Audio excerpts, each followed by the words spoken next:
Welcome back to the North Tonawanda Football Hall of Fame YouTube channel. I'm Ed Helinski. Got another great guest for us today. I could go on and talking about this gentleman. He's had quite the illustrious career, but to make it short and sweet, he's the pride of Kenmore West in Western New York, a beloved Bills fan at heart and for many years, and he's been in your homes for the last 30 some odd years on television. Welcome, Wolf Blitzer. Wolf, it's a pleasure. Thank you so much.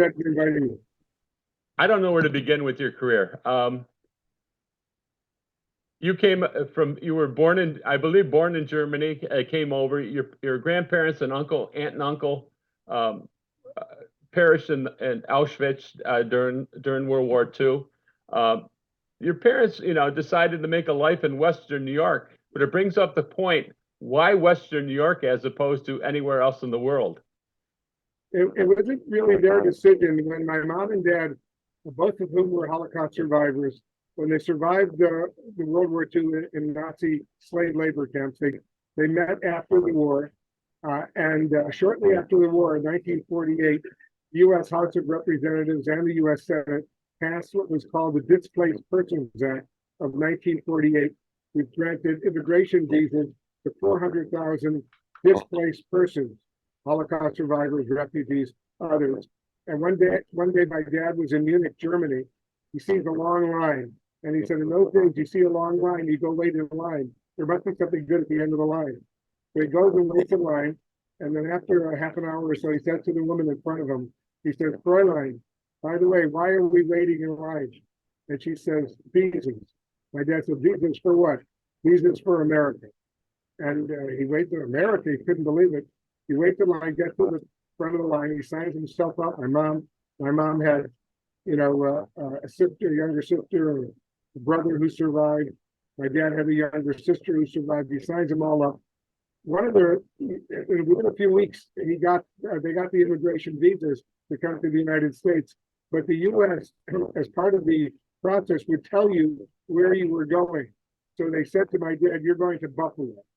And my dad said, "Buffalo, where's that?" And they said, "New York." And he thought he was going to New York. He didn't know Buffalo was 400 miles from New York. But they showed up in their boat that took them to Boston, and then a bus took them to bus or a train. I think it was later than a train. Took them to Buffalo, and that's where they settled. And the local Jewish community was very supportive, helped them a great deal. The non-Jewish community did as well. My dad's first job in Western New York was working at the old Teflon steel plant in Lackawanna, which we hated. Then he and my Uncle Sam opened up a little deli on Hurdle Avenue near the North Park Theater in Buffalo. My dad didn't really like that much. So he then became a home builder in Western New York. And he and a couple partners started Forbes Homes. And they started buying some land in the suburbs. And people thought that was nuts in those days. Why would anybody want to live off of Sweet Home Road or in Amherst or Williamsville? But he was told by some people who did it in New Jersey, the people are moving out to the suburbs, go buy land out there. So he did. And eventually he and his partners became very successful home builders in Western New York. And my dad and mom were always grateful to what this country gave them, an opportunity to start a new life and to do well. And they became extremely patriotic Americans in the process because the United States gave them that chance, that second chance of life. And I grew up, obviously, in Western New York. We started off in Buffalo itself on Hartwell Road. Then when I was in second grade, my family moved out to Kenmore, went to Washington Elementary, then Kenmore Junior High, Kenmore West. And then I stayed at the University of Buffalo for college. So I got a long history there in Buffalo. And it's a great memory for me, everything in Western New York. Hey, Wolf, how did your high school athletics begin? How did, obviously, probably in the sandlot as opposed to any type of organized sports, but tell us about growing up in Kenmore and getting involved in sports. Well, I always loved sports, and my dad used to take me to Buffalo Bills games down at the old War Memorial Stadium, and we always had a great time. So when I was at Kenmore Junior High, we had a football team, and I'm going to show you, if you can see it, a picture of the team. Can you see that? Yeah, it's a great shot. Now, can you notice the one young guy who's not looking at the camera? I don't know if you could tell, but I'll show you. Number 30 over here. He's off camera. Little did that young guy know that many years later he'd be on camera all the time. But in this spot, he's not looking at the camera. I was number 30 right there at Kenmore Junior High. And I was not a great football player. I was pretty mediocre, but I enjoyed it. And I was looking back, historically, I was surprised my mom and dad gave me permission to play football, given the fact that it's, a pretty dangerous sport. But they did, they let me do it, and I enjoyed it. I was a linesman, and then I became a little linebacker. And it was a very, very fun, but not, I realized pretty quickly my future was not going to be as a professional athlete. How long did you play high school sports or football at Ken West? I played at Kenmore Junior High, then I went to Kenmore West. I remember, and we always used to say, when we played our main rival, Kenmore East, we always used to say this: West is best, East is least. I just want to remind our viewers out there that that's what I grew up with. West is best, East is least. I played with Coach Yakupovich at Kenmore West. I can't say I did well. I was mostly on the bench, but I enjoyed it. It was fun. What do you recall about Coach Yakupovich, and were you running the famous radar defense back then, or was it in its infancy? I remember he was a great coach and he was a great mentor. It was really a very exciting time. And my last name is Blitzer. And, there are so-called blitzing linebackers. I don't know if you're familiar with that. Sure. I like to think that he came up with the defense that had blitzing linebackers, and he named it after me, but I'm just making that up. Okay, well, that's good. You traveled and played against some of the other Niagara Frontier League schools: North Tonawanda, LaSalle, Trot, Niagara Falls, maybe Lewis and Porter back then, or maybe it was Lackawanna instead. What do you recall about playing those big schools against small schools and the different size schools in the Niagara Frontier League? I do remember a lot sitting on the bench mostly, not really getting into the games. But it was still, I was with a bunch of pals. We had a good time. The bus rides were always fun. Going to the games was always fun. I can't say I made much of a difference when it came to the actual game because I was cheering our fellow Kenmore West players mostly. And I enjoyed it. I was hoping one day I would get a little bit more active on the field. That really never really happened. I was enthusiastic and I liked it. I was not a great football player though, I must say. What did you dislike about playing football? Was it the practices? There's nothing I disliked about it. I liked everything about it. I'm just saying I wasn't a great football player. And so mostly I was on the bench. What size were you at that point? How big? I was probably around, 5'9" or 5'10", maybe 140 pounds or something like that. I'm still 5'10", 5'9" or 5'10" now, but I got a few extra pounds. You after high school, you didn't take your high school football with your career with you, did you? Did you take it to the University of Buffalo? I was a freshman at the University of Buffalo, and one day at Norton at the student union, there was a little sign saying, "Come to try out for the UB football team." And I was with a bunch of guys, guys, and I said, "Look, I played football a little bit in high school, but let's go check it out and see what they say." It was, I think it was on a Saturday morning, but they invited anybody who wanted to try out to come out. So I went with a bunch of guys. All of us had played high school football. None of us played well, but we just wanted to see what it was like to try out for a college football team. So we went, and there we were. We tried out, and then there was the following weekend. There was a scrimmage that the University of Buffalo had with visiting Syracuse University, which had a real major college football team. And they came to Buffalo, and it was going to be a little scrimmage. In those days, freshmen could only play freshmen, and you couldn't play varsity until you were a sophomore, junior. It was, freshmen could only stay on the freshman team. So I was part of the freshman team then. and we were playing the freshman team from Syracuse University. And at one point, one of our linebackers, I think the left linebacker, was injured. And the coach, the UB coach, came to the sidelines and he looked for a linebacker. I was wearing, I think, a number 56. So that was like a linebacker number. He had no idea who I was. He looked at me, 56, go in there. So I was excited. I went into left linebacker. And this was a real moment in my football career because I looked in the backfield at Syracuse University and there was a running back who was big and he looked at me and he went like this. He took his fingers and he pointed right at me because I was just fresh in the game. And then he goes like this.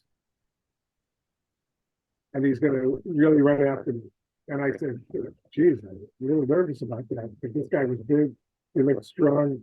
And of course, he got the ball and he started running right towards me. I was the left linebacker. Starts running right toward me. And I have to then, at that point in my life, make a life or death decision. Do I actually try to tackle him and risk my life? Or do I sort of fake it and let him go? I, of course, did the right thing and faked it. He ran and scored a touchdown. Little did I know then, until I got to the sideline after that touchdown, the other guys came over to me and said, you know who that is? And I said, no, I have no idea. That's Floyd Little. He was a freshman at Syracuse. And it turned out to be not only a great college football player, but an NFL star for the Denver Broncos. And he went on to Hall of Fame and all of that. I didn't. I went into journalism. That was the end of my football career, basically, right there. Well, I ran into Floyd Little at Syracuse University one day and had a couple of footballs, and I said to him, "You were my favorite American Football League player. It's just too bad you should have been a Buffalo Bill. You would have made a great Buffalo Bill." But unfortunately, he went to Buffalo Bill. Unfortunately, he played for Denver at that point. You're all over the world. This is like the third time that we've had to schedule trying to do this conversation because if there's a world crisis, Wolf Blitzer somewhere involved with it, reporting on it. What do you tell people when you talk about, I grew up in Kenmore, New York, and how do you describe it, or Western New York? What do you tell people? I tell them it's a great area. The people are fabulous. I loved growing up, first in Buffalo, then in Kenmore. And then eventually when I went off to college, my parents moved out to Williamsville. And it was just such a fabulous place. And I, of course, knew my parents' history, Holocaust survivors, and how the community welcomed them, gave them a chance at a new life. And Buffalo has always been so special for me as a result. And to this very day, I recently was in Buffalo honoring Deion Dawkins from the Buffalo Bills. We had a program called Champions for Change. What he was doing for the families of the victims of the Top Supermarket massacre in Buffalo was really, really special. So we went up to Buffalo and we talked to him. We spent the day with the Buffalo Bills. And I took up my producers and my photographers, and I showed them all the areas in Buffalo where I grew up. And we had a really special, very special day. And I could share stories about what it was like, for example, go to Washington Elementary or Kenmore Junior High in the West. And it was really special. What was also very special, we then drove up the Sheridan Drive and went and got some fast food at Ted's hot dogs. I don't know if you've ever been there, Ed. But, oh, God, yes. I grew up in Western New York, of course. Who hasn't been to Ted's on Sheridan? And then I took them out for dessert afterwards to Anderson's. And we had Sundays, and it was a really special time. But Buffalo, everything about Buffalo was so important to me growing up there, and it was just always a special, special experience. I got to put you on the spot. Who's got the best wings? Well, we went to Duff's. Their wings are good. We had dinner at Duff's.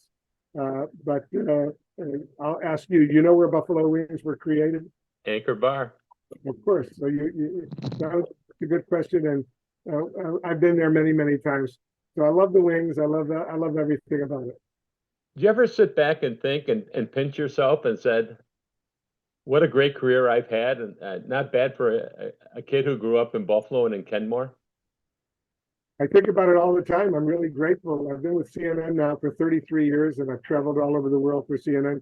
And one thing I'll share with you, Ed, wherever I go around the world, whether in Europe or Asia or Africa or South America, I always run into people from Buffalo. And how does that happen? Because they know who I am. They've seen me on television. I've never been shy about boasting about my Buffalo experience. So they all know I'm a Buffalonian. And people come up to me. I was, at various locations all over the world, whether in Botswana in Africa or Jerusalem in Israel. People are stopping me and talking about Buffalo. I recently went with President Biden to Israel, and then we flew from Tel Aviv directly to Jeddah, Saudi Arabia. In Jerusalem, we walked through the old city, went to the Church of the Holy Sepulchre, went to the Western Wall, went to the Al-Aqsa Mosque. Every place we went, people recognized me, Mr. Wolf, Mr. Wolf. I wasn't all that surprised because it happens all the time. But then we went to Jeddah, Saudi Arabia. We walked through the old city in Jeddah, and people were coming up, Mr. Wolf, Mr. CNN is seen in 240 countries and territories around the world. And my program, The Situation Room, is live all over the world. So it's not only in the United States, but all over the world. People know who I am. And not only do they know who I am, they know I'm from Buffalo. And they all have, many of them, my cousin went to the University of Buffalo, or my uncle did this in Buffalo. And so they're all telling me stories about how they love the Buffalo Bills or whatever, because they know that Buffalo connection exists. So it's just part of my life. Who was a bigger cheerleader for Buffalo, yourself or Tim Russert? Well, Tim Russert, he was ahead of he was ahead of my time. When he was hosting Meet the Press, he would always talk about the Buffalo Bills, go Bills. And he was a very good friend of mine. He went to Canisius High School, as you probably know. I have an honorary degree from Canisius College. All the universities in Buffalo have basically given me honorary degrees, because I've given the commencement address at Niagara, St. Bonaventure, Canisius, the University of Buffalo. And it's a source of great pride that I've been honored by my fellow Buffalonians in Western New York. So it's real, but Tim was a great supporter of the Bills. And in many respects, he was a role model for me as a journalist too. He was a great journalist, a great guy. I got to know him and his family well, and we shared that Buffalo experience here in Washington. What type of things did you learn from Coach Yakupovich, that life lessons that you apply to today's the way you live your life?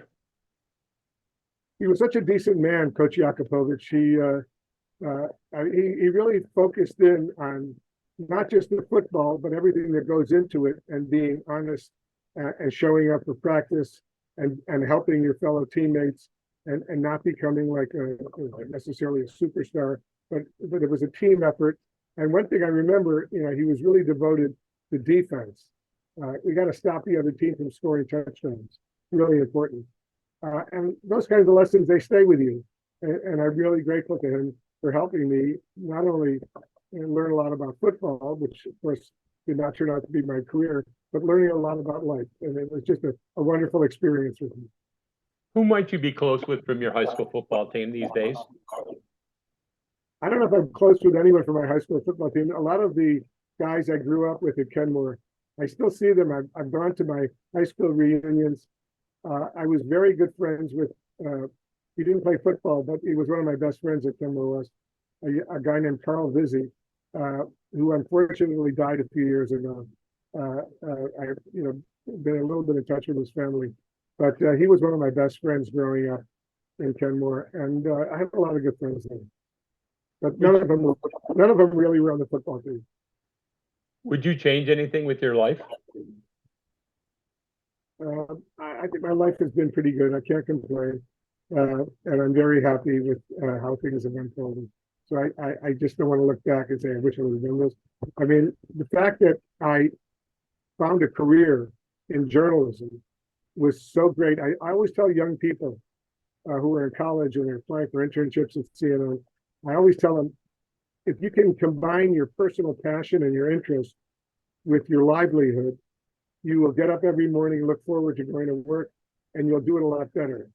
I grew up in Buffalo. My parents were both news junkies, and we always watched Walter Fronczak. We always watched the news. We always read the Buffalo News, in those days, the Buffalo Evening News, the Buffalo Courier Express. My parents were very involved in the news, so I became very involved. Even as a kid in elementary school, and then growing up through junior high and high school as a news junkie. When I finished graduate school at the Johns Hopkins University School of Advanced International Studies here in Washington, I went and got an MA after I got my BA from UB. When I finished graduate school, I sort of fell into journalism. One of the professors said, "You want to be a foreign correspondent?" And I said, "Sure." How do you do that? I had never studied journalism. I never worked for the school newspaper or radio station or anything. But Reuters, the British news organization, had a program where they would train young people who were interested in journalism how to become journalists. And lo and behold, they accepted me. I was surprised they accepted me, but they were impressed by the fact that I have a master's degree in international relations from Johns Hopkins University. The first journalism job I got was with Reuters in the Tel Aviv bureau, and that's when I started working as a journalist. And there were these older, very experienced British journalists who were part of the bureau who started training me and giving me advice on how to do this, how to cover that story, this story. I learned a great deal, and I've been a reporter and a journalist ever since. And the blessing is that for me, it's been a blessing since I was always a news junkie. Even if I had become a lawyer or a doctor or an investment banker, I would have still been a news junkie. But here I could combine being a news junkie and make a living doing it. And it was my career. And to this very day, I still get up in the morning, look forward to reporting the news, and look forward to learning more about the news, because I'm always interested in what's going on in the United States and indeed around the world. It's part of my life. How difficult was it for you from transitioning from print to TV? It was difficult, but I had good people at CNN who helped me. I was a print reporter, and then CNN hired me to be their Pentagon correspondent. My first day was in May 1990. And they told me, well, you know, this, the end of the Cold War, it's going to be relatively slow beat. But little did we realize that in August 1st, 1990, a few weeks later, Saddam Hussein would invade Kuwait, and Operation Desert Shield and Operation Desert Storm, the first Gulf War. I was the military affairs correspondent for CNN, the Pentagon correspondent, and I was on TV all the time. So even though I didn't have a lot of TV experience, I quickly gained that experience just being on the job and learning how to do it, look into the camera and report the news. I did it. I worked really hard, and I've been doing it ever since. Wolf Blitzer, I know we're running close on time. I appreciate your schedule very much. Thank you so much for this time that with us and taking us on memory lane. I'm sure there's going to be a lot of people in the Western New York area that are going to be watching this and probably bringing smiles to their face. So I want to thank you. Be well. Take care of yourself. And it's been a lot of fun. And thank you very much for inviting me. As you know, I love Buffalo. I love Western New York. And I've said this many times. I love what the whole area has done for my family, and I'm so grateful. I'll leave you with these important words. Go Bills.